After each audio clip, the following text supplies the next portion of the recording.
Herkese merhaba sevgili izleyiciler. Bir 25 Kasım özel programıyla sizlerle birlikteyiz. 25 Kasım Kadına Dönük Şiddete Karşı Uluslararası Dayanışma ve Mücadele Günü'ne sayılı günler kaldı. Her 25 Kasım'da kadınlar dünyanın her yerinde, alanlarda, sokaklarda itirazlarını, şiddete karşı mücadele yöntemlerini, itirazlarını, taleplerini alanlarda yükseltiyor. Tabii bu sembolik bir gün. Kadınlar çünkü bu mücadeleyi her gün, her alanda veriyor. Bir toplumsal sorun olan kadına dönük şiddetin kaynağını konuşacağız. Aynı zamanda bu şiddete karşı nasıl bir mücadele veriliyor ya da verilmeli, neler yapılmalı konuklarımızla konuşacağız. Değerli konuklarımıza hoş geldiniz diyorum. Şimdi konuklarımız arasında belediye eş başkanları, DEM Parti milletvekili, kadın hakları savunucusu, çok çeşitli kesimlerden barış annesi konuklarımız var. Ama TCA ile başlamak istiyorum. Çünkü bugün aynı zamanda 20 Kasım TCA'nın kuruluş yıl dönümü. Belki TCA'nın kuruluş yıl dönümüne dair bir şeyler söylemek istersiniz. TCA nasıl bir misyonla kuruldu? Hedefleri neydi? Nasıl bir mücadele yürüttü özellikle bu alanda? Sözü size verelim. Ben de sizleri, değerli konukları Fatma Ablay bu arada isminizi ekran başında bizi dinleyen tüm izleyicilere teşekkür ediyoruz ve bu anlamlı günde burada aynı platformda bir arada olmak gerçekten çok anlamlı.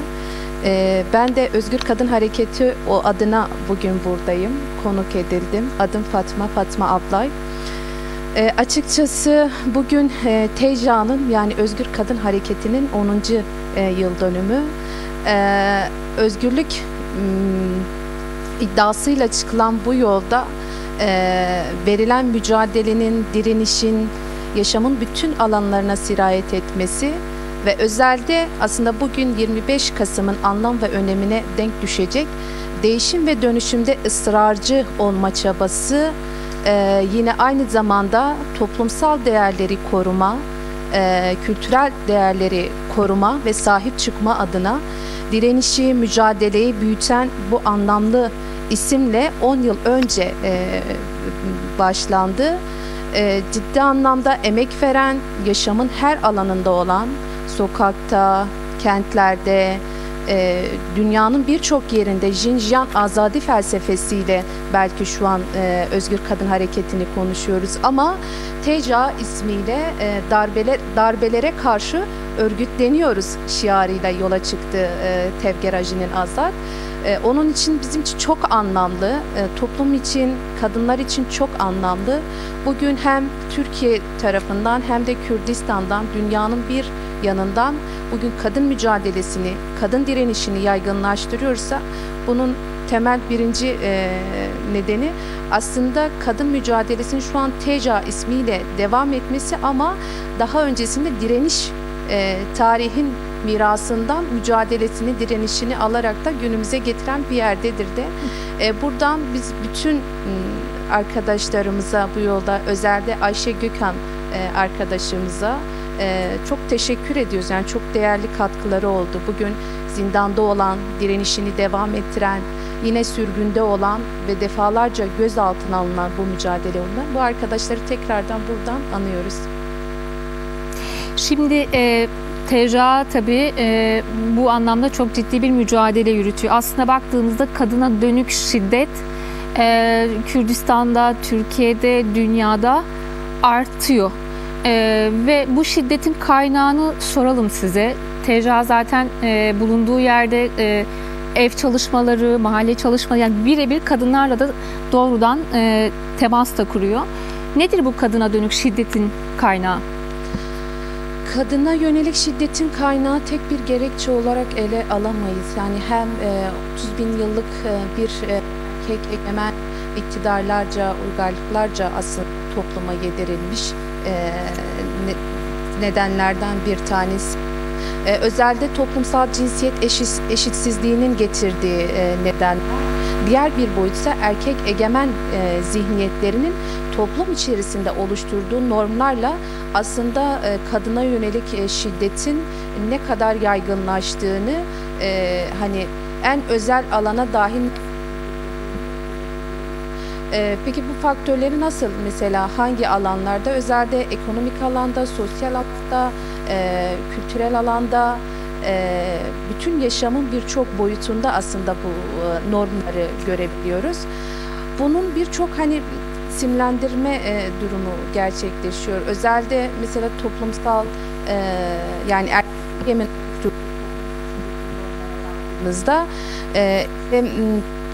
kadının katledilmesi, işte öfke, kıskançlık, namus,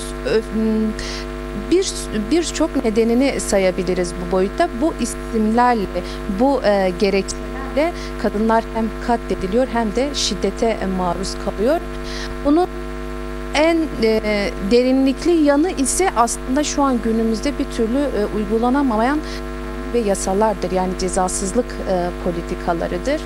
Bu hala bir ısrar, hala bir çaba var. Bugün dahi mesela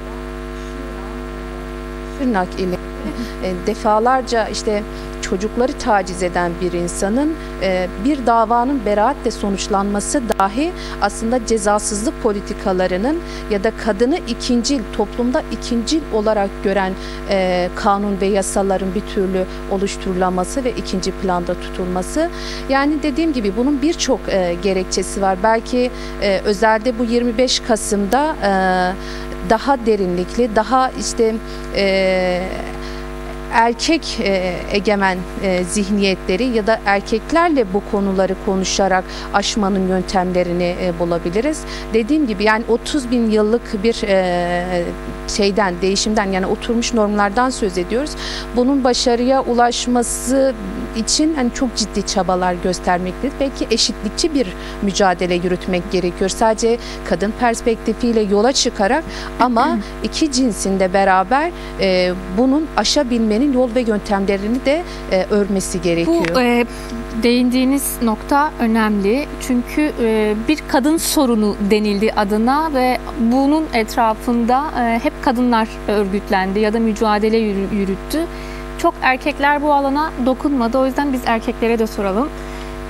Van Belediye Eş Başkanı Abdullah Zeydan'a soralım. Şimdi yani bir de erkekler nasıl tartışıyor, nasıl değerlendiriyor? Kadına dönük şiddetin kaynağı olarak bunun politik, ideolojik yönleri ve üretilen bir şiddet var.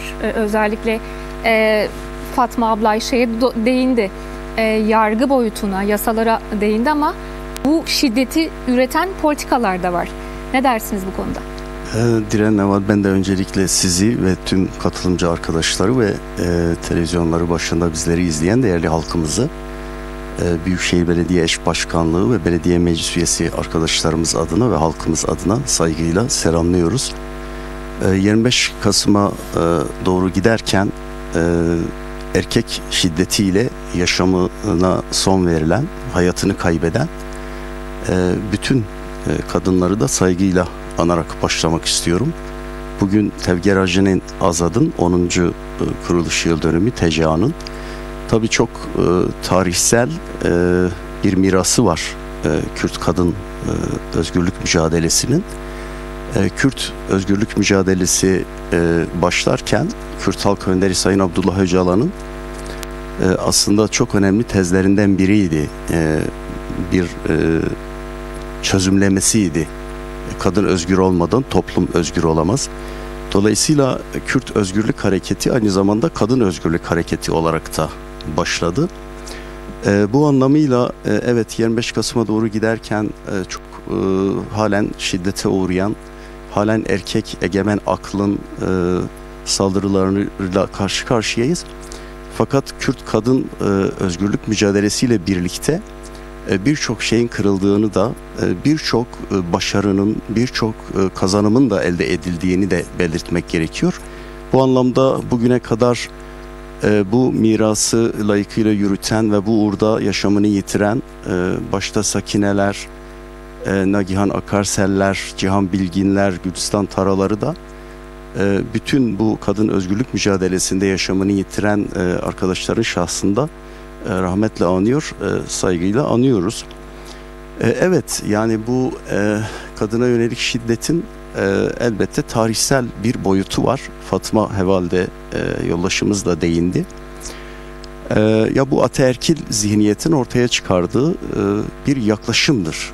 Yani bu erkek egemen aklın kendini her şeyin sahibi zanneden, kendini işte doğanın, bütün varlıkların, canlıların sahibi zanneden ve her şeyin kendi iktidarları için, kendi hayatları için yaratıldığına inanan ve bu mantıkla on binlerce yıldır süren bir anlayıştan bahsedebiliriz. Yani dolayısıyla bu bireysel ya da şahsi psikolojik bir şiddet değil. Yani bu politik bir yaklaşımdır. 10 yıllar boyunca işte kendi egemenliklerini sürdürmek, kendi rahatlıklarını sürdürmek ve herkesi baskı altına almak, herkesi sahiplenme duygusuyla mücadele yürüten bir erkek egemen akılla biz karşı karşıyayız. Dolayısıyla evet, bu akıl şiddete de yöneliyor. Yani doğaya saldırdığı gibi topluma, toplumun diğer bütün kazanımlarına saldırdığı gibi kadına da saldırıyor. Yani o erkek egemen akıl aslında işte Neolitik'ten bugüne kadar o anacıl, o komünal kadın etrafında örülen yaşamı ortadan kaldırmak, bunu da güçle, baskıyla, tahakkümle yapmak stratejisiyle, yani bu on binlerce yıla varan bir anlayıştır. Bu tabii günümüzde de devam ediyor. Özellikle kapitalist modernite anlayışıyla tekçi, retçi, inkarcı bu anlayış günümüzde de varlığını sürdürüyor. Bugün görüyoruz, işte yoldaşımız da anlattı. Birbirini koruyan, cezasızlık zırhıyla birbirine destek olan, kadını bütün yaşam alanlarından uzaklaştırmaya çalışan, kadını bir meta gibi gören, kadını bir köle gibi gören bir anlayış bugün kadına yönelik şiddet, baskılama, tahakküm altına alma pratiklerine devam ediyor. Bu bilinçli yürütülen bir politikadır, bir zihniyettir. Yani erkeğin kendine oluşturduğu bu konforu devam ettirme anlayışıdır. Ve bugün görüyoruz, yani pratikte de katledilen kadınları görüyoruz. Yani bu hem Kürdistan'da, Kürt illerinde, hem Türkiye'nin batısında da ortaya çıkıyor. Nerede yaşanırsa yaşansın, o erkek aklı savunan, o erkek aklı destekleyen pratiklerle karşı karşıyayız. Bu hayatın her alanında böyle. Yani politikada böyle, eğitim bu anlayışla veriliyor, medya dili böyle, toplumsal bakış açısı böyle. Dolayısıyla bu zihniyeti değiştirmek gerekiyor. Bu zihniyetin karşısında mücadele etmek gerekiyor. Başka sorularla daha detaylandıracağız ama siz şimdi TCA'dan bahsederken Kürt Kadın Hareketi'nin vermiş olduğu mücadelenin hem kazanımlar yarattığını hem de değişim yarattığını söylediniz. Siz işte HDP'de de siyaset yaptınız, belediye iş başkanlığı yaptınız. Sizde nasıl bir değişimdi ya da erkeklerde nasıl bir değişim yarattı ya da o yaratılan değişimlerden biri erkekte karşılık bulan değişim mi? Siz kendi yaşamınızdan nasıl ele alıyorsunuz? Ya, tabii ki bu zor bir mücadeleydi, onu söyleyelim. Özellikle kadın arkadaşlar açısından, fakat büyük ölçüde zoru başardıklarını söyleyebiliriz. Yani bireysel olarak şunu ifade edebilirim. Ben feodal bir ailede de büyüdüm. Yani Kürdistan'da zaten genel olarak feodal bir düzen var. İşte yıllar boyunca toplumun içine çıkarılmak istenmeyen, sen konuşma, sen sus, sen bilmiyorsun. Sadece işte çocuk doğurtmak üzerine, sadece işte evin işlerini yapmaya görevli addedilmiş kadının birden bütün bu kölelik zincirlerini kırarak bu Kürt ulusal mücadelesine büyük bir cesaretle katılıp orada kendi rüştünü o dağlarda da gösteren, oraya da öncülük yapan bir gerçeklik elbette bu erkekler üzerinde de bir etki yaratıyor.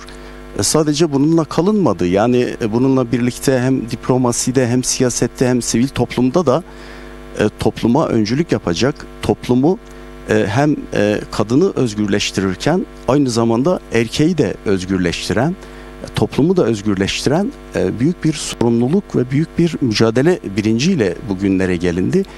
Elbette yani on binlerce yıl bir kalıp içerisinde yaşayan, feodal bir yapı içerisinde yaşayan erkeklerin dönüşümü de elbette kolay olmadı. Fakat erkekler de bu mücadelenin bir parçası. Sonuçta Kürt halk önderi Sayın Abdullah Öcalan'ın paradigmaları, fikriyatı ve Kürt kadın özgürlük mücadelesinin ortaya koyduğu mücadele elbette erkeklerde de bir değişime sebep oldu.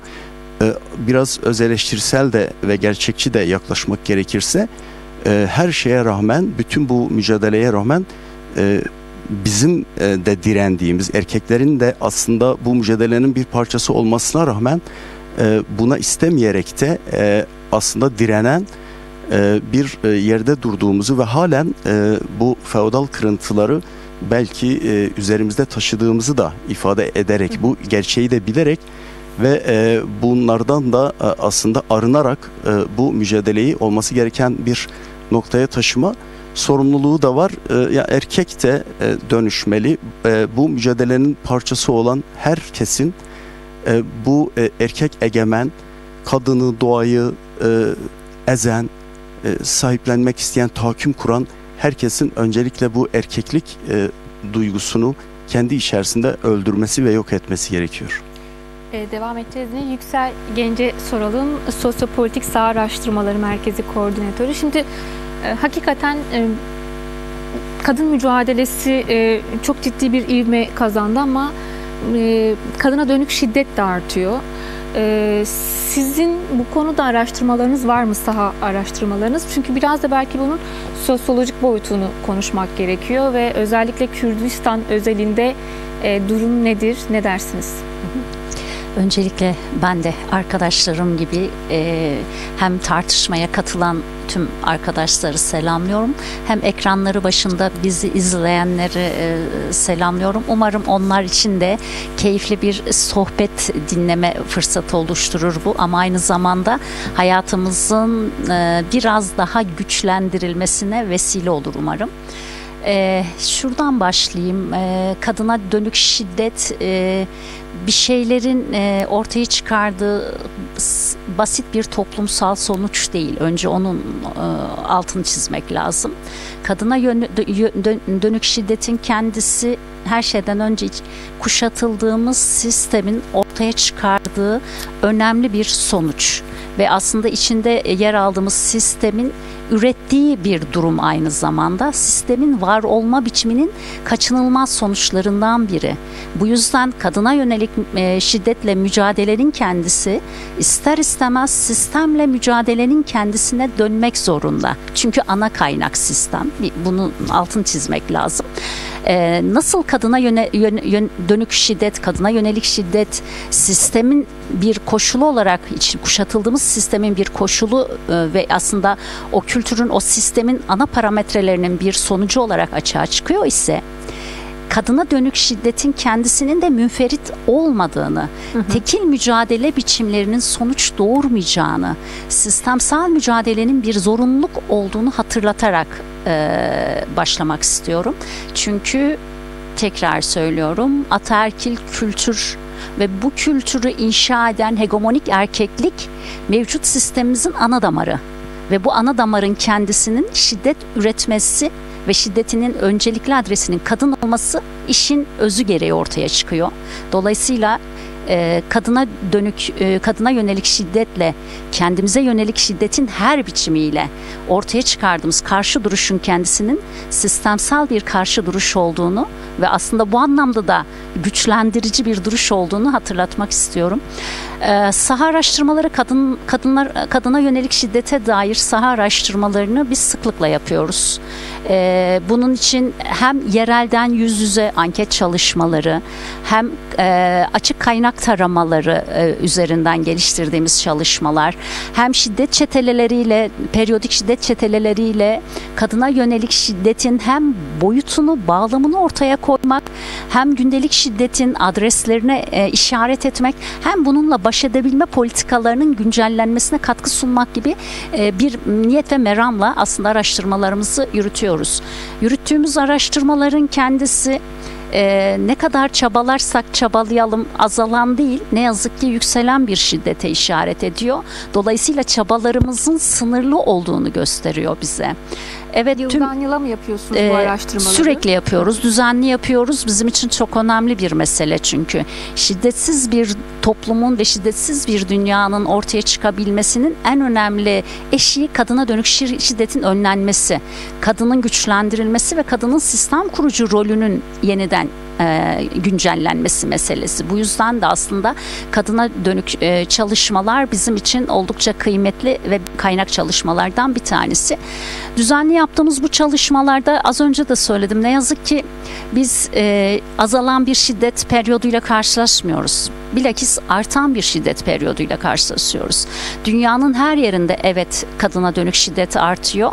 Üstelik bu defa kadına dönük şiddetin kendisi sistemin ulaştığı yeni teknolojik ve toplumsal sistemsel bağlamlara göre içerik değiştiriyor ve derinleşiyor. Görünür olma biçimlerini farklılaştırıyor. Görünmez sayılan pek çok farklı şiddet biçimleriyle karşı karşıya kalıyoruz. Ve bugün geçmişte belki tokat, fiske üzerinden kurgulanan şiddet tartışmasını bugün biz çok ağırlıklı ve neredeyse hemen hemen her kadının hayatının belli aşamalarında mutlaka yaşadığı bir psikolojik şiddet süreciyle tartışmak ve tariflemek durumunda kalıyoruz. Dijital şiddet dediğimiz bir şiddet biçimiyle yeniden karşılaşıyoruz. Sanal toplum dediğimiz, sanal dünyanın ortaya çıkardığı farklı bir şiddet biçimi, daha doğrusu sanal olmayan dünyanın kültürel kodlarının yüklendiği o sanal dünyada ortaya çıkmış olan farklı kadına dönük şiddet biçimlerini tartışmaya başlıyoruz. Ekonomik şiddet biçimlerini tartışmaya başlıyoruz vesaire vesaire. Sistem kendisini üretirken ve dönüştürürken ne üretiyorsa bunların şiddet bağlamlarını da o ayrımcı kodlara uygun olarak ortaya çıkarıyor ve bundan kadın da ne yazık ki nasipleniyor. Dolayısıyla biz şiddeti çok farklı bağlamları, boyutlarıyla birlikte tartışmak zorunda kalıyoruz ve bütün araştırmalarımız kadına dönük şiddetin görünür olmak, teşhir olmak, tartışılır olmak gibi önemli katkıları yanında şiddetin nasıl yaygınlaşarak farklılaştığı ve farklı biçimlerle gündelik hayatımıza sirayet ettiğini bize gösteriyor. Araştırmalarınızda neden giderek arttığına dair nasıl bir veri elde ediyorsunuz? Doğrusu şiddetin neden arttığı meselesi içinde yaşanılan dünya ve düzlemle ilgili.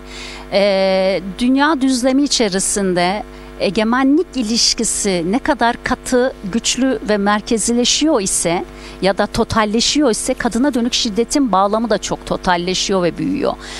Bu konuda gelgitler olsa bile son yıllarda dünyanın her yerinde ve Türkiye'de kadına dönük şiddetin ciddi anlamda yüksek oranlarda artış içinde olduğunu görüyoruz. Bunda aslında içinde olduğumuz ülke, dünyanın, Türkiye'nin ve içinde yaşadığımız toplumsal birimlerinde artan düzlemde bir muhafazakarlık, sağcılaşma, güç ilişkisine göre kurulu dünya düzleminin yeniden gündemleşmesi, hegemonik algının küresel olarak kendisini yeniden güncellerken, üretirken ortaya çıkardığı tüm o sınıfsal, haksız ve eşitsiz tabakalanmayı da yeniden tariflemesi gibi unsurlar sayılabilir. Türkiye özgülüğüne şöyle bir bakalım örneğin. Türkiye özgülüğünde son 15-20 yıl içerisinde kadına dönük şiddetin bağlamının %400'ler oranında arttığını söyleyen veriler mevcut. Bizim verilerimizde geçmişe göre çok fazla artan bir şiddet meselesini söylüyor. Bunda öncelikli olarak Türkiye'de yaşadığımız, kuşatıldığımız tüm kültürel, sosyal, gündelik hayatımızı belirleyen ana sistemin sorumlu olduğunu kim inkar edebilir? Türkiye'de muhafazakarlaşan, ataerkil düzlemleri güncelleyen, geleneğin iyi olduğunu sürekli empoze eden, muhafazakarlık ve geleneğin postmodern bir görünümle yeniden değer olarak sunumunu sağlayan düzenin sorumsuz olduğunu kim söyleyebilir? Hayatın her aşamasını neredeyse kontrol eden ve bu kontrol mekanizmasına göre davranışlarınızı sürekli yargılayan bir düzenin var olma biçiminin kadın şiddetinin artmış olmasında etkisi olmadığını kim iddia edebilir? İçinde yaşadığımız dünya bu. Kaba anlamda söylüyorum.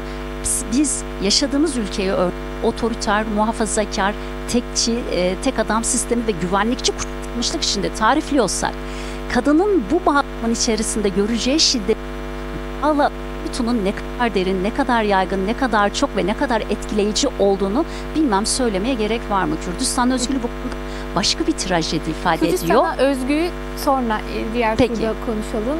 Avukat Zilan Esen'e dönmek istiyorum. Şimdi Yüksel Genç aslında bu sorun sistemsel bir sorun olduğunu söyledi.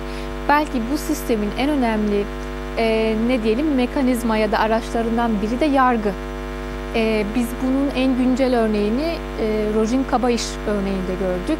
Çok da gündem oldu. Orada da en çok sorgulanan, eleştirilen, tepki konulan noktada yargının tutumuydu. Yargıda nasıl karşılık buluyor ya da yargı kadına dönük şiddet söz konusu olduğunda nasıl bir pozisyonda duruyor? Yani aslında şöyle, yargıyı toplumdan çok da bağımsız ele alamayız bir noktada. Toplumda, gündelik hayatta, sokakta, evde, mecliste bizim karşılaştığımız durumların esasında yansımasını görüyoruz biz yargıda da. Yani yargı kısmını ele almadan önce aslında bunun öncesine de değinmek gerekiyor.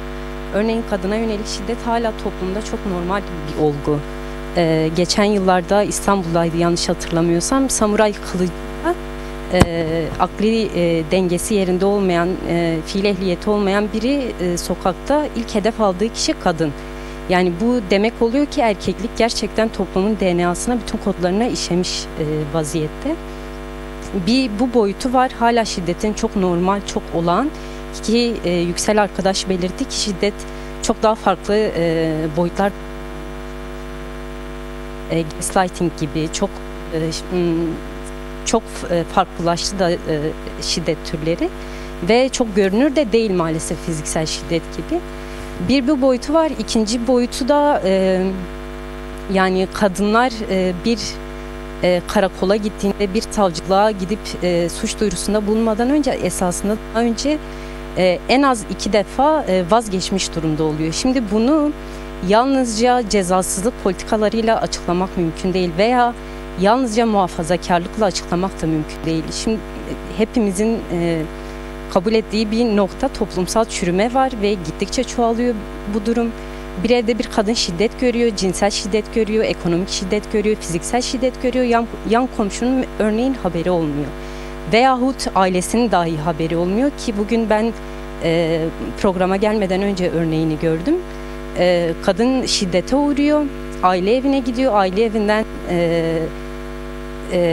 eşinin evine tekrardan geri dönmek zorunda kalıyor ve arkadaşlarının bundan haberi yok. Sokakta denk gelince örneğin haberdar oluyor. Yani bu kodlarla aslında ele almak gerekiyor bunu. Bu durumların yansımasını biz yargıda da görüyoruz. Nasıl ki toplumda erkeklik yaşatılıyor, karakolda da savcılıkta da bu erkeklik yaşatılıyor. Hatta çok daha güçlü bir şekilde yaşatılıyor. Kadın bir karakola gidip suç duyurusunda bulunmak istediğinde inanılmaz bir ciddiyetsizlikle karşılaşabiliyoruz orada. Güç bela, örneğin kadın cesaret bulup karakola gittiğinde genelde tepki şu yönde oluyor. Kadını şikayetten vazgeçirmeye yönelik refleksler genelde mikrofonu gerçekleştiriliyor. biraz daha yukarıda tutalım. Keza savcılıkta da, keza duruşmalarda da hep bir erkekle empati kuran bir yerde süreç işliyor esasında. Mesela bizim aklımızda Türkiye'de kadın katliamlarında o kadınları adlarını biliyoruz. Katledilen kadınların kim olduklarını biliyoruz. Ama bu faillerin isimlerini bilmiyoruz. Çünkü onlara ne olduğunu çok bilmiyoruz. Burada da yargının bir şeyi yok mu? Yani mesela şu aklımızda kalmıyor. Şu kadını katleden erkek şu kadar ceza aldı. Şöyle bir şeyle, yaptırımla karşı karşıya kaldı. Hiçbir failin ismi aklımızda kalmıyor ama katledilen kadınların ismi hep hafızamızda. Yani dediğim gibi yargı makamlarında, yargıda evet toplumdaki durumun yansıması olduğu için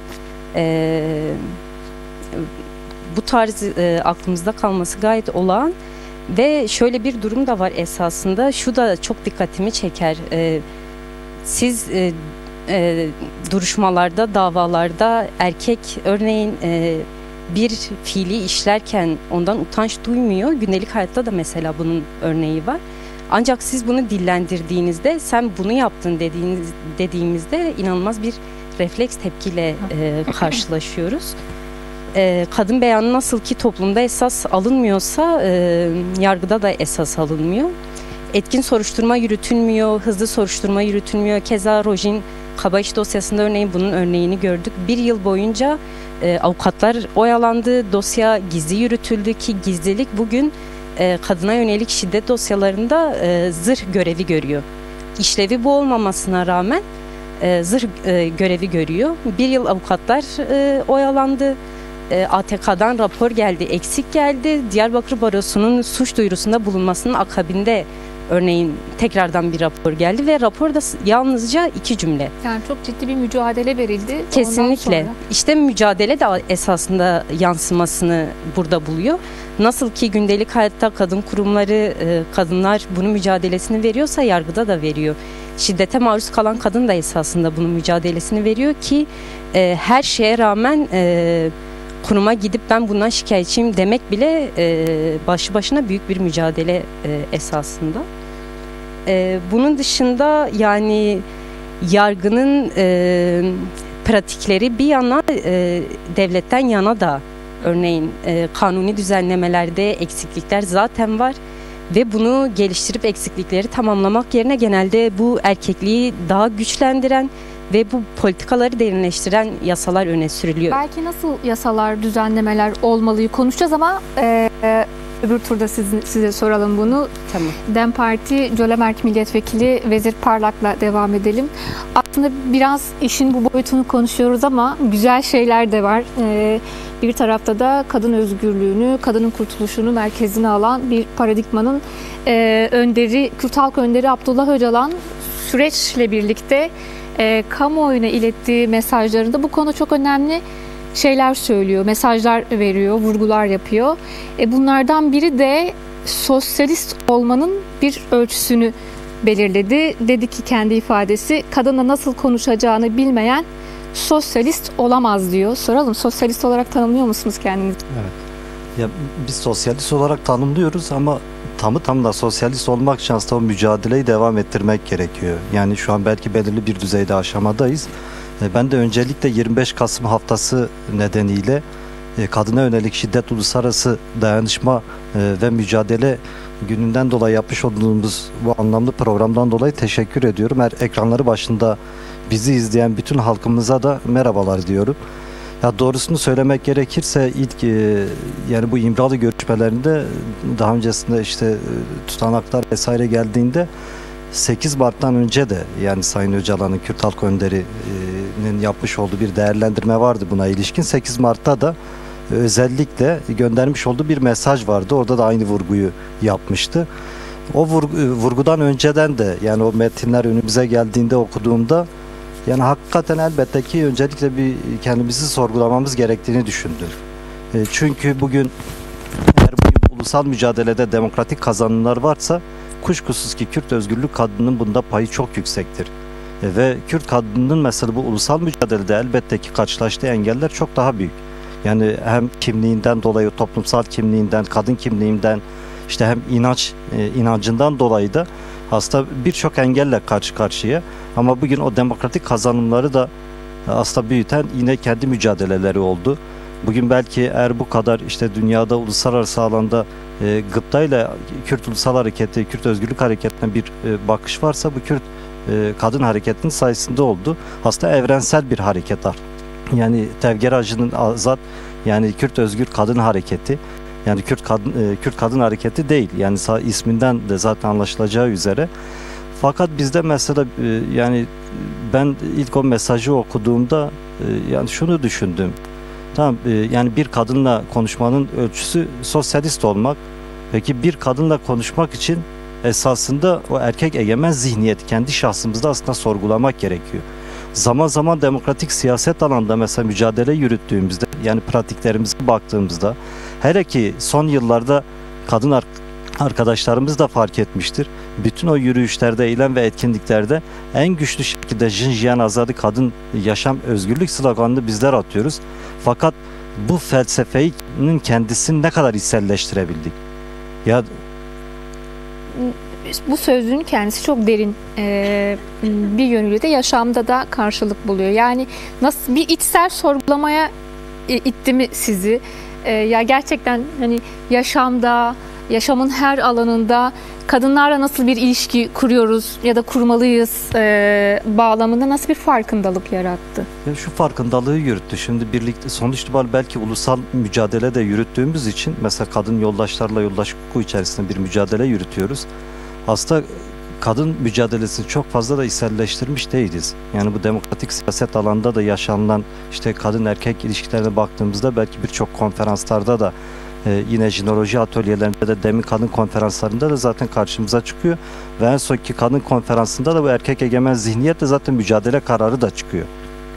Yani bugün buna baktığımızda mesela biraz kendi pratiklerimize de yani baktığımızda aslında kadın özgürlük alanını daraltıyoruz. Daraltan yaklaşım ve pratiklerimiz var. Çünkü tamına aslında içselleştirebilmiş değiliz. Şimdi içselleştirebilmek için erkek egemen zihniyetin kendisini iyi doğru çözümlemek, doğru kavramak ve kendimizde değişim dönüşüme tabi tutmak gerekiyor. Mesela birçok zaman o değişim dönüşüme tabi tutmaktan ziyade mesela kendimizde açığa çıkan o erkek egemen zihniyetin kendisini baskılayan, gizleyen, erteleyen, aslında erteleyerek de o zihniyetin kendisini de geleceğe taşımış oluyoruz. Bu nedenden dolayı da mesela kadın kurtuluş ideolojisine ilişkin okumalar yapmak gerekiyor. Belki yapılan atölyelere erkek arkadaşların katılımlarını arttırmak gerekir. Yani şunu itiraf etmeliyim ki en son işte 27 Şubat'ta Sayın Öcalan'ın barış ve demokratik toplum çağrısından sonra aslında şöyle bir müdahalede bulunuyor. Yani yeni dönemde demokratik siyaset alanı inşa edilirken artık çoğunlukla ve nitelikli bir şekilde yapılacak ve bu paradigmalara da daha hakim olmak lazım. Daha donanımlı bu yeni yüzyılı karşılamak gerektiğini aslında vurguluyor. Bizim de buna ilişkin yani biz de bir çaba içerisindeyiz, bir emek veriyoruz. Fakat çok da yeterli olduğumuzu da söyleyemeyiz. Bu da bir eleştiri konusudur. Yani o değişim dönüşümü eğer biz kendimizde başlatamazsak biz bu paradigmayı mesela başka kimliklere, inançlara, haklara da anlatamayız doğrusu. Yani öncelikle kendimizden başlamamız gerekiyor. Barış annesi Hanife Akpolat ama oradaki hemen masanın üzerindeki mikrofondan devam edebiliriz. Şimdi Barış Annelerin mücadelesi bir sembol, yıllara dayanan bir mücadele var. Belki şiddetin en ağır yönlerini yaşadığı bir şey de yani kadınların yaşadığı savaş. Bu savaş ve onun açığa çıkardığı şiddetin doğrudan etkilendiği kesimlerden biri kadın ve siz barış anneleri olarak yıllardır bir mücadele veriyorsunuz. Siz bu mücadelenizi verirken temel motivasyon kaynağınız ya da bu mücadeleyi verirken maruz kaldığınız şiddet, ona karşı verdiğiniz mücadeleye dair neler söylemek istersiniz? Ben de bütün misafirlere hoş geldin diyorum ve teşekkür ediyorum bu programa aldığınız için. Ama bir kadın şiddeti gördüğü zaman önce ailesinden görüyor. Sonra çevresinden görüyor ve sonra dışarı çıktığında çevrede hor görülüyor bir kadın. Ama bir kadın böyle olmamalı. Bir kadın bir annedir. Bir anne evladı için ne gerekirse onu yapıyor. Bir anne evin için, eşi için, çocukları için ne gerekiyorsa onu yapıyor. Ama maalesef bu topraklarda kadınlara yer verilmiyor. Çünkü bunu yapan erkekler devletten taraf sırt alıyor, güvence alıyor. Çünkü bunu işleyen erkekler ceza görmedikleri için bu cezalar artıyor, bu şiddetler artıyor. Oysa bir kadın bir evin içinde bir çiçektir, bir annedir ve bir bacıdır, bir kardeştir. Bunun kıymetini, değerini erkeklerin bilmesi gerekiyor. Ama maruza kalıyor, şiddete kalıyor ve bir barış annesi olarak biz bu yollardan çok geçtik. Bu şiddetleri biz çok gördük. Polislerin şiddetine maruz kaldık. Devlet şiddetine maruz kalıyorsunuz. Efendim? Aynı zamanda mücadelenizi sürdürürken devlet şiddetine maruz kalıyorsunuz. Evet, işte diyorum ya, polis şiddetine de maruz kalıyoruz. Taziklisi olsun, biberli gaz olsun, jopları olsun. Biz bunlardan çok geçtik. Ama yine de direniyoruz. Evlatlarımız için direnmek zorundayız. Bir anne evladı için ayaklarının üstünde durmak zorundadır. Direniyoruz ve direneceğiz sonuna kadar da bu ülkeye, bu toprağa barış gelinceye kadar anneler direnecek. Anneler evlatların önünde, evlatları öldürülüyor. Mezarların başında veyahut ayak uçlarında duruyorlar ama yine de barışı haykırıyorlar. Anne budur. Anne barışı istiyor. Anne toprağa barışı istiyor. Çevreye barışı istiyor. Memlekete barışı istiyor. Evin içine huzuru barışı istiyor. Evlatlarına barışı istiyor. Bir anne bunu yapmak görevi budur. Ama bir anne incitmemeli. Bir kadın incitmemeli. Çünkü bu barışa, bu toprağa, bu memlekete barış gelirse gene kadınların sayesinde gelecektir. Ben bu kadarını biliyorum. Teşekkür ederiz. Şimdi Roza Kadın Derneği Başkanı Suzan İşbilen'e verelim. Şimdi biz kadına dönük şiddeti konuştuğumuzda konuklarımız onun çeşitlerinden bahsetti. Ama bir de özel savaş boyutu var ve bunu Kürdistan'da çok daha ağır olduğunu söylemek mümkün. Kadına dönük nasıl bir özel savaş var? Ne dersiniz? Ben de tüm katılımcıları ve ekran başında bizi izleyen seyircileri saygıyla selamlıyorum. Roza Derneği'nden Suzan İşbilen. Yani özel savaş politikaları, evet, yani Kürdistan'da 50 yıldır süren bir çatışma ortamı var ve bu çatışma ortamından kaynaklı kadınlar üzerinde uygulanan çok fazla farklı yöntemler var. Aslında özel savaş politikaları, hani biz özel savaş politikalarını çok ayrı değerlendirmek zorundayız. Ne silahla yapılan bir mücadeledir, ne psikolojik boyuttur. Özel savaş direkt kişinin beynini hedef alan, kişiliğini hedef alan ve bir bütün olarak onu toplumsal yaşamdan uzaklaştıran, yani devletin bireyleri toplumsal yaşamdan, siyasal yaşamdan uzaklaştırmak için uyguladığı çok özel yöntemlerdir. Ama ben mesela Roza Derneği'nin de gelen kadınların başvurularını aldığımızdan beridir ve kadının tarihini incelediğimizde bana göre kadın mücadelesi tarihsel süreç içinde o dönemden beri sürekli kadının bugün ikinci planda olması, kadının bu kadar ikincileştirilmesi, ötekileştirilmesi ve erkeğin hizmetinde bir kişilik yapısını oluşturulmasını, ben onu da özel savaş politikası olarak görüyorum. Çünkü arkadaşlar hani 30 bin yıllık bir kadın mücadelesinden bahsettiler. Gerçek anlamda erkeklik zihniyetinin yarattığı bir toplumsal cinsiyet eşitsizliğinin yarattığı bir erkeklik ve kadınlık yapısı var ve bu ikisi, her iki kişilikte yapısaldır ve bilinçli politikalarla hem kadına hem erkeğe dayatılan davranışlardır. Bu davranışlarda kadınlar gerçekten pasif, edilgen bir noktaya getirilirken erkeklik ise şiddetiyle, gücüyle kendini toplum üstünde var ediyor ve özellikle bu var etmeyi kadına yönelik uyguladığı politikalarla hayata geçirmeye çalışıyor. Yani kadın ve erkek arasındaki ilişki aslında bir mülk ilişkisidir. Yani sonuçta ekonomik olarak ailenin geçimini sağlayan ve ekonomik olarak güç olan erkek, kadını da çocuğu da kendi özel mülkiyeti olarak görür ve yaklaşımı da bu özel mülk çerçevesindedir.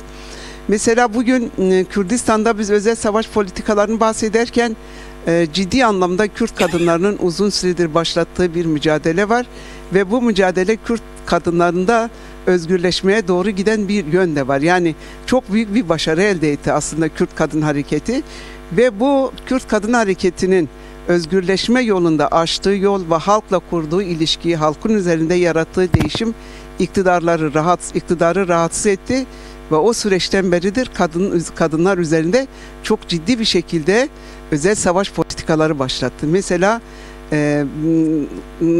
kadınları işte fuhuş yoluyla toplumda etkisizleştirme, uyuşturucuya bağımlı hale getirme. Tabii bunu sadece kadınlar üzerinden yapmıyor. Yani gençliğe de aynı yöntemi uyguluyor. Ama asıl hedefi gelişen kadın mücadelesini geriletmek olduğu için kadın üzerinde daha çok farklı bir politika izliyor. Mesela İpek Er davası bunun en bariz örneğidir. İşte üniformalı şiddet uygulayan erkekler kadınları onların söylediği söylem şudur: ben erkeğim, ben ne yaparsam yapayım bana bir şey olmaz ama sen kadınsın. Klasik geleneksel toplumun kadına yaklaşımı böyle olduğu için sen daha çok zarar görürsün ve kadınları sahte aşk, evlilik vaatleriyle bir takım cinsel yönelimler yoluyla kadınları etkisizleştirmeye çalışıyor ve İpek Er de bunlardan bir tanesiydi. Bu yönlü işte özel hareket polisinin İpek Er'e yaklaşımından dolayı İpek Er'i öldürmedi ama yaklaşımı İpek Er'in kendisini intihar etmesine yol açtı. Yani bizzat kendisi öldürmüyor ama kadının eğer toplumda hala yer alıyorsa onun intihar etmesi için de her türlü yol ve yöntemi deniyor. Gireceğim. Mesela Kürdistan özelinde siz bahsettiniz, kadınların, özelde kadınların ve erkeklerin, genç erkeklerin neden hedef alındı, bunu anlayabiliyoruz. Fakat neden son yıllarda Kürdistan özelinde, özellikle özel savaş anlamında fuhuş veya uyuşturucunun neden arttığını konuşuyoruz. Bir yönelim var, özel olarak bir hedef alma hali var ama neden, nerede eksik kalınıyor da bu kadar yaygınlaşıyor? Neden bu kadar konuşmaya başladı? Aslında yaygınlaşmasının temelinde hani ben örgütsüzlüğün yattığını düşünüyorum. Çünkü örgütlü bireyler kolay kolay devletin o ağına düşmez. Yani sadece işte uyuşturucu bataklığına sokmakla kalmıyor, bir de ajanlaştırma gibi bir politika da var bu noktada. Onları da çok yoğun bir şekilde gerçekleştiriyor. Bu kadar yoğun olmasının temel sebebi gerçekten Kürt halkında gelişen özgürlük mücadelesinde gelinen boyutun bu yönüyle bastırılmasıdır. Yani zaten özel savaşın tanımına baktığımızda da diyor ki karşı tarafı silahla yenemeyen güç bu şekilde özel savaş politikalarıyla alt etmeye başlar, alt etmeye çalışır. Yani Kürdistan'daki bugün konuştuğumuz fuhuş, uyuşturucu bağımlılığı, kadınlarda yaşanan intihar ve kadınlar üzerinde geliştirilen şiddet de bu özel savaş politikalarının bir parçasıdır. Yani dediğim gibi özel savaş politikaları kadının özgürleşme yolunda adım attığı andan itibaren iktidarların kullandığı bir şeydi. Yani bugün AKP iktidarı muhafazakar bir iktidardır ve bu muhafazakar politikalarını da topluma yayma çabası var. Yani geçen gün Diyarbakır'da birlikte yaşayan 3 kız kardeşin siz neden erkeksiz yaşıyorsunuz deyip komşuları da işte bunlar fuhuş yapıyor diye saldırı anında kimse desteğe gelmesin diye kadınlar üzerinde böyle bir iftirayla o kadınları orada yalnızlaştırma ve kadınlar üzerinde bir şiddet oluşturma durumu söz konusu. Bu da şu, yani iktidarın yaratmak istediği o muhafazakar politikalara kadının boyun eğmesi bekleniyor. Ama yani Diyarbakır tarihi, Diyarbakır kültürü asla böyle bir boyun eğmeyi kabul edecek bir kent değil. Buna karşı da direnecek ki biz geçen gün buna dair yapmak istediğimiz yürüyüşe polisin cevabı şu oldu: şu anda biliyoruz, onlar aşağıda sizi bekliyor, siz gittiğiniz anda size saldıracaklar. Yani bu şudur, yani bizi evet, bunu yani yürüyüşümüzü engelleyerek siz giderseniz onlar size orada tedbir almış, size saldıracak. Diyoruz ki peki onları engelleyin, biz yürüyüş yapalım. Bugün bunlara, yarın işte bu cesaret başka kadınların başka yaşamlarına müdahale olacak. Ancak biz bunu, onların çok direttiler ve bizim yürüyüşümüzü engellediler. Devam edeceğiz bıraktığınız yerden. Neslihan Şedel'le ben sormak istiyorum. Van Belediye Eş Başkanı, yerinize kayyum atandı ama halk sizi seçti. halkın iradesini esas alıyoruz. Şimdi mesela belediyelere kayyum atandığında şu çok öne çıkıyor. Yani kayyumların hedef aldığı ilk şey işte kadınlarla ilgili belediyelerin açmış olduğu dernekler vesaire. Mesela şu anda da kayyum atandı. Siz orada hala çok aktif çalışmalar yürütüyorsunuz, sahadasınız. Bunu biraz somutlaştırmak istiyoruz. Kayyumdan önce nasıldı? Kayyumdan sonra nasıl oldu? Kadınlar açısından bu değişim. Elbette ben de öncelikle Direne var sizleri selamlıyorum, hem katılımcı arkadaşlara hem de şu an ekranları başında bizi izleyen seyircileri de selamlayarak devam etmek istiyorum. Doğrusu arkadaşlarımız çokça kıymetli ifadelerde bulundular. Ayrıca bugün TEJA'nın 10. yıl dönümü kuruluşunun hakikaten uzun yıllardır bir TEJA aktivisti olarak emek vermiş, bir dönemde belediye eş başkanlığımızı yapmış Berivan Kutlu arkadaşımızı buradan da anarak devam etmek istiyorum. Çok ciddi emeği vardı Kürt kadın özgürlük mücadelesinde, kadın özgürlük mücadelesinde. Buradan arkadaşımızı anarak devam etmek istiyorum. Doğrusu tarihsel olarak belki biraz şiddet meselesini ele alırken bugünkü bu şiddetin kayyımlar eliyle yeniden üretilme biçimini de bu tarihsel kodlarla belki bağlantı kurarak devam etmek gerekiyor. Çünkü ataerkil sistem kendi sistemini erkek ittifakıyla oluştururken aynı zamanda bir ideolojiyle kendi sürdürebilirliğini de sağladı ve biz bu ideolojiye cinsiyetçilik ideolojisi diyoruz.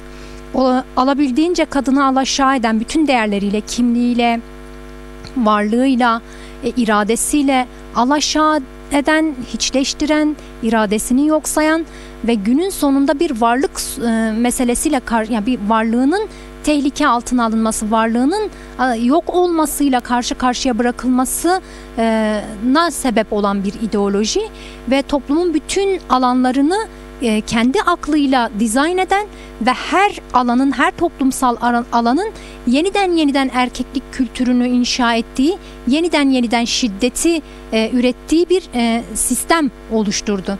Dolayısıyla yani kapitalist modernitenin bir saç ayağı olan ulus devlet aklının da aslında aynı ideolojiden beslendiği ve özellikle de kadın varlığını yok sayan, kadının aslında bilme biçimini hedef alan, kadının bütün toplumsal yaşam alanlarından yok sayan ve en çok da iradesizleştirmeye çalışan bir sistem olarak aslında inşa etti ulus devlet aklını ve biz de kayyımları tanımlarken özellikle 100 yıllık ulus devlet aklının tam da halkların, kadınların iradesini yok saydığını ancak son 3 dönemde sistematik olarak bunun işte AKP iktidarı tarafından uygulandığını hep ifade ettik. Yani bu cinsiyetçilik ideolojisi bin yıllardır nasıl ki erkeklik kültürünü inşa ediyorsa, nasıl ki şiddet meselesini yeniden üretiyorsa, nasıl ki kadınlara karşı bir savaş başlattıysa son 3 dönemdir sistematik olarak kayyımlar eliyle bu gerçekleştirilmiş oluyor. Çok somut, yani biz 3 dönemdir kayyımların kadın kazanımlarını nasıl hedef aldığını hep ifade ediyoruz. Ancak biz kayyımlara dair en net tanımımızı kadın düşmanı politikalarının bir tezahürü olarak, cinsiyetçilik ideolojisinin bir tezahürü olarak tanımladık. Yani net böyle ifade ediyoruz. Çünkü ilk geldikleri gibi hedef aldıkları kadınların yaşam alanları oldu, kadın kurumları oldu. Bu şiddetin artmasına neden oluyor. Elbette ki bunu somut verilerle de gördük, çok somut şekilde de gördük. Şimdi elbette ki TEJA, bizler yerel yönetimler alanında mücadele ederken aynı zamanda TEJA kimliğiyle, TEJA temsiliyeti olarak orada mücadele yürütüyoruz. Bin yıllardır yani üretilen bu akla karşı özgür, eşit, demokratik bir yaşamın mücadelesini yürütmek ama bunun en öncü gücünün kadınlar olduğunu, yeniden kadın iradesinin yerellerde aslında yaşam bulmasıyla şiddet meselesinin çözülebileceğini cinsiyetçilik ideolojisiyle temelde yerel yönetimler alanıyla mücadele etme perspektifi üzerinden bir model geliştirmeye çalıştık.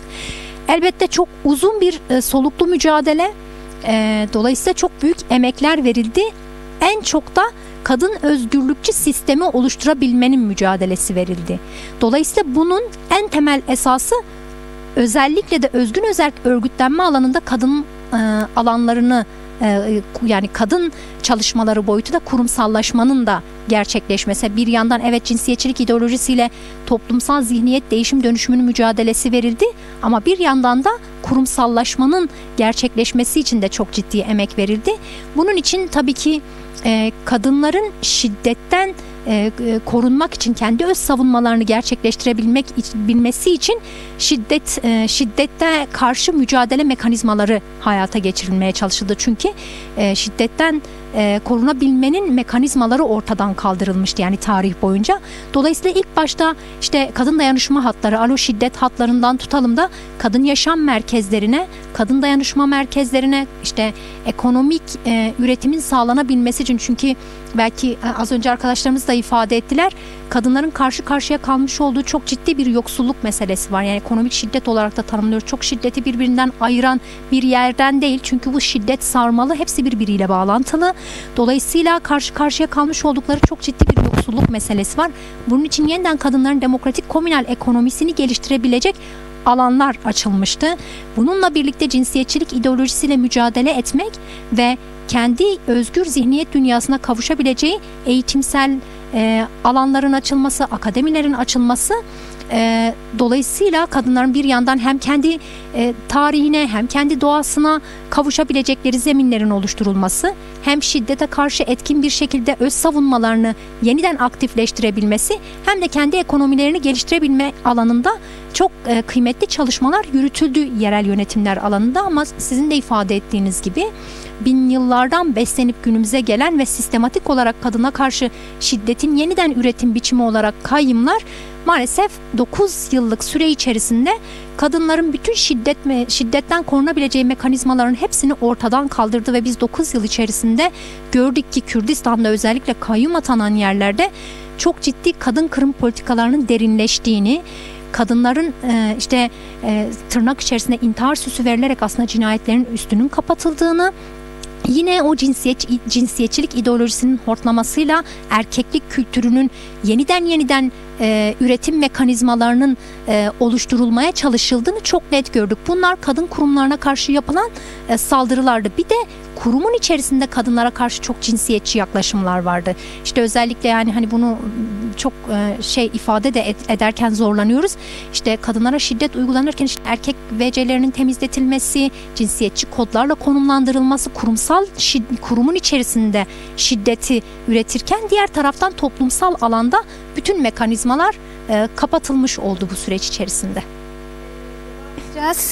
Kürdistan'da kadına dönük şiddetin artmasının bir nedenlerinden biri de, belki de önemli nedenlerinden biri de kayyum uygulamaları. Bir ara vereceğiz. Kısa bir aranın ardından tekrardan devam edeceğiz. Değerli izleyenler, 25 Kasım özel programına kısa bir ara veriyoruz. Aradan sonra tekrardan birlikteyiz.